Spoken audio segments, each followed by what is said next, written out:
മുഖ്യപ്രതി മൂന്നാറിൽ അറസ്റ്റിൽ. സൈക്കിൾ മോഷ്ടാവ്. 3 സൈക്കിൾ ഒരുമിച്ച് മൂന്നാറിൽ നിന്ന് കാണാതെയായി. സാറേ ഇവൻ കള്ളനാണ്. ആ അതന്നെ സാറേ.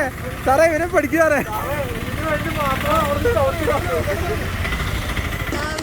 No, listen y'all, these kids want to act up in school, want to go to school and embarrass you, want to make like they got no home training.